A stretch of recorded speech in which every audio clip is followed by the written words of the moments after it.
السلام علیکم دوستو، کیسے ہیں سب؟ امید ہے خیریت سے ہوں گے۔ تو دوستو، آج ہم بات کریں گے البرٹ آئنسٹائن کے بارے میں اور جانیں گے ان کی زندگی کے چند خفیہ پہلو کے بارے میں۔ جاننے کے لیے ویڈیو کو اینڈ تک دیکھیں، اور جنہوں نے میرا چینل سبسکرائب نہیں کیا وہ ضرور کریں، تاکہ اسی طرح ہسٹری سے متعلق آپ کے نالج میں اضافہ ہوتا رہے۔ تو چلیے دوستو، ویڈیو شروع کرتے ہیں۔ البرٹ آئنسٹائن کے نام سے کون واقف نہیں؟ وہ 20ویں صدی کا سب سے بڑا ماہر طبیعیات سمجھا جاتا ہے۔ آئنسٹائن جرمنی کے شہر اولم میں 14 مارچ 1879 کو پیدا ہوئے۔ آئیے ان کی زندگی کے چند خفیہ پہلوؤں پر نظر ڈالتے ہیں۔ نمبر 1، نوبل انعام کی رقم سابقہ بیوی کو دے دی۔ 1910 کی دہائی کے اوائل میں اپنی بیوی ملیوا مارک سے تعلقات خراب ہونے کے بعد آئنسٹائن نے اپنے خاندان کو چھوڑا اور اپنی کزن الیسا کے ساتھ نئی زندگی کی ابتدا کرنے کی ٹھانی۔ کئی برس بعد 1919 میں آئنسٹائن اور ملیوا مارک کے مابین باقاعدہ طلاق ہو گئی۔ علیحدگی کے معاہدے کے تحت آئنسٹائن نے اسے سالانہ وظیفہ اور نوبل انعام سے ملنے والی رقم دینے کا وعدہ کیا۔ آئنسٹائن کو ابھی یہ انعام نہیں ملا تھا، لیکن اسے یقین تھا کہ وہ نوبل انعام جیت جائے گا۔ ماں کی یہ شرط پر مان گئی۔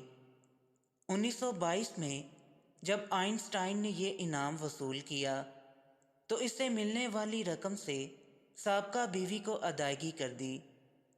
تب تک وہ الیسا سے شادی کر چکا تھا، جو 1936 میں اپنی وفات تک اس کی بیوی رہی۔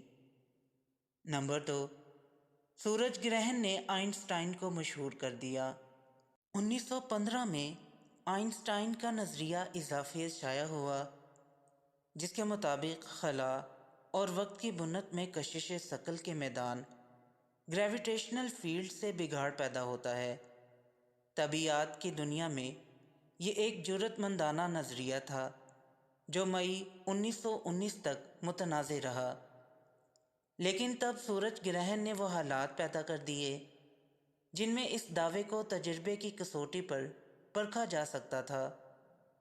اس نظریے کو عظیم الجثہ شے یعنی سورج پر لاگو کیا گیا، کیونکہ اس کے مطابق قریب سے گزرنے والے ستارے کی روشنی میں قابل پیمائش خم آنا چاہیے تھا۔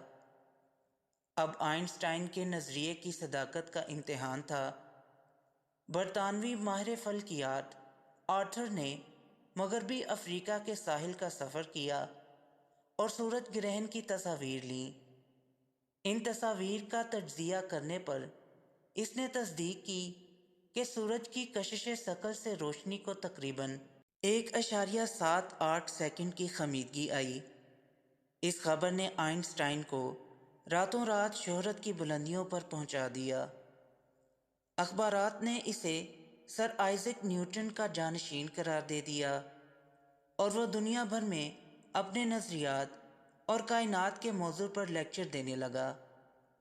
آئنسٹائن کے بائیوگرافر والٹر آئزکسن کے مطابق 1919 میں سورج گرہن کے بعد 6 برسوں کے اندر نظریہ اضافیت پر 600 سے زائد کتابیں اور مضامین لکھے گئے۔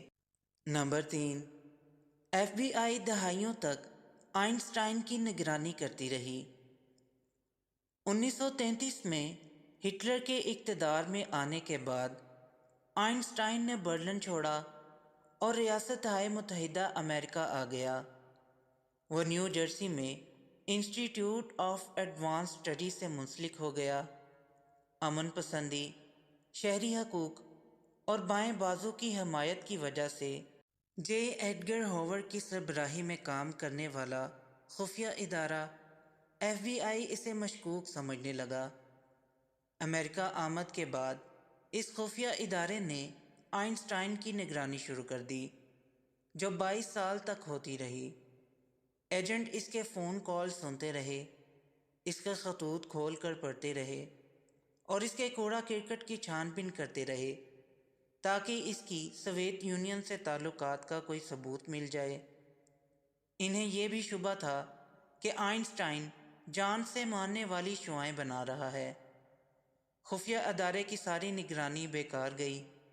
تاہم 1955 میں آئنسٹائن کی موت کے وقت ادارہ نگرانی کی معلومات پر مشتمل 1800 صفحات لکھ چکا تھا۔ نمبر 4، گریجویشن کے 9 برس بعد استاد بننے کی خواہش پوری ہوئی۔ زیورخ پولی ٹیکنیک یونیورسٹی میں دوران تعلیم آئنسٹائن کی ذہانت دوسروں پر عیاں ہو گئی تھی، لیکن اس کی باغیانہ شخصیت اور کلاسز کو چھوڑنے کی عادت کی وجہ سے 1900 میں گریجویشن کرنے کے بعد کوئی اسے بطور استاد ملازمت دینے پر راضی نہیں تھا۔ ایک نوجوان ماہر طبیعیات کی حیثیت سے آئنسٹائن 2 برس تک بطور استاد ملازمت تلاش کرتا رہا۔ اس کے بعد اس نے ایک اور ملازمت کر لی۔ اس معمولی ملازمت کا فائدہ یہ ہوا کہ وہ چند گھنٹوں میں کام نپٹا کر باقی وقت لکھنے اور تحقیق کرنے میں گزار سکتا تھا۔ 1905 میں اس چھوٹے سے ملازم نے 4 انقلابی مضامین لکھے، جن میں معروف مساوات، E=mc² اور نظریہ خصوصی اضافیت دونوں متعارف کروائے گئے۔ ان دریافتوں سے آئنسٹائن طبیعیات کی دنیا میں مشہور ہو گیا، لیکن اسے مکمل پروفیسرشپ 1909 میں ملی۔ نمبر 5، پہلے ایٹم بم بنانے پر زور دیا، پھر ایٹمی ہتھیاروں کا خاتمہ چاہا۔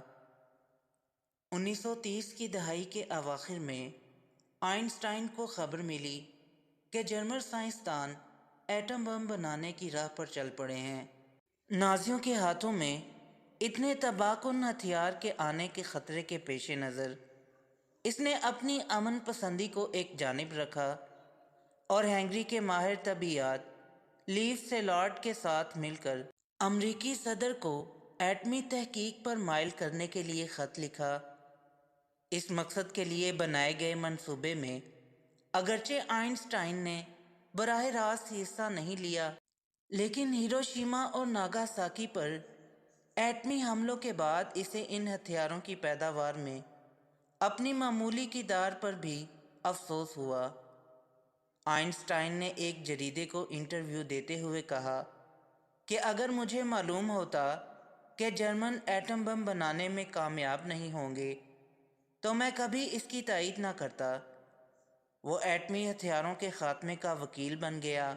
نمبر 6، آئنسٹائن کو اسرائیل کا صدر بننے کی پیشکش ہوئی۔ آئنسٹائن اگرچہ روایتی مذہبی انسان نہیں تھا، لیکن اس کا آبائی مذہب یہودیت تھا۔ وہ یہودیوں کے خلاف تعصب کے خلاف تو بات کرتا تھا، لیکن صہیونیت نواز نہیں تھا۔ 1952 میں ہائمو زمان کے مرنے پر اسرائیلی حکومت نے اسے صدر بننے کی پیشکش کی تھی۔ اس وقت آئنسٹائن کی عمر 73 برس تھی اور اس نے اس پیشکش کو مسترد کرنے میں دیر نہیں کی۔ اس نے اسرائیلی سفیر کو ایک خط لکھا جس میں کہا کہ اس نے اپنی ساری زندگی معروضی مواد کی تحقیق میں گزاری ہے، اس لیے اسے درست انداز میں لوگوں کے امور نپٹانے اور سرکاری افعال انجام دینے کا تجربہ نہیں۔ نمبر 7، آئنسٹائن کا دماغ چوری ہو گیا۔ آئنسٹائن نے اپریل 1955 کو وفات پائی۔